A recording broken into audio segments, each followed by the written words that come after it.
پێغەمبەری خۆشەویستمان دەفەرمێ صلى الله عليه وسلم وليسرى على كتاب الله في ليلة فلا يبقى في الأرض منه آية. حديثك إلى صحيحي إمام الألبانيات رحمة إخواني بيت پێغەمبەری خۆشەویستمان دەفەرمێ صلى الله عليه وسلم إن شاء الله ئەو ڕۆژە نابینین، بەڵام ئەگەر ئاوا بکەین زۆر خەتەرە. ڕۆژێک دێتە پێشەوە خەڵکی خراپ دەبێ، شەوێک لە شەوەکان خوای پەروەردگار قورئانی پیرۆز لەسەر زەوی هەڵ ئەگرێتەوە، یەک ئاەتێ لە قورئانە نامێنێت. ئەو قورئانەی ئەمڕۆ تۆ دەیبینی ڕۆژێک دەبێ پەڕەکانی سپی دەبێتەوە، یەک ئاەتێک لەسەر زەویان نامێنێ، یەک ئاەتێک لە دڵی ئینسانەکانە نامێنێ، هەمووی خوای پەروەردگار بەرزی دەکاتەوە بۆ ئاسمان. پێش ئەوەی ئەو ڕۆژە بێتە پێشەوە با لە خوا بترسین.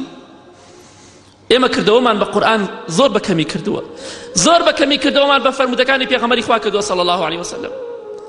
ئەو ڕۆژە ڕۆژی بەدبەختی بۆ ئادەمی زادەکان قورئانی پیرۆز لەسەر زەویان نەمێنێت. ئێمەش چونکە قورئانمان تەطبیق نەکردووە بۆیە هەرچی ناخۆشی و نەهامەتی و خەم و خەفەتی ڕوویمانی تێکردووە. ئەگەر نەگەڕێنەوە بۆ لای خوا، خوا خراپترمان بەسەر دەهێنێ. والله خوا لێمان تێک ئەدات، چونکە هەر کەس چەندها ئاەت و حەدیثەیە هەر قەومێک سپاسی خوا نەکەن و تەقوای خوا نەکەن، حەمد و سەنای خوا نەکەن، خوا لیان دەگۆڕێت و لیان تێکەدات.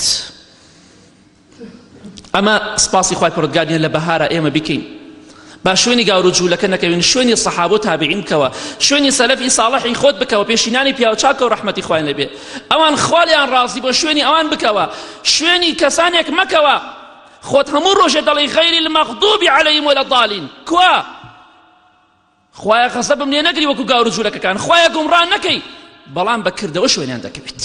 کەواتە ڕاست ناکەین هەر کەسێک لە ئێمە شوێنی گاور و جوولەکە بکەوێ و ئەمجا بڵێ خوایە گیان غەزەبم لێ مەگرە، خوایە گیان گومڕان مەکە. ئەوە شوێنی گاور و جوولەکە کەوتووە، بەڵام بەدەم وا دەڵێ، بەڵام بەکردەوە پێچەوانی قسەکانی خۆی دەکات.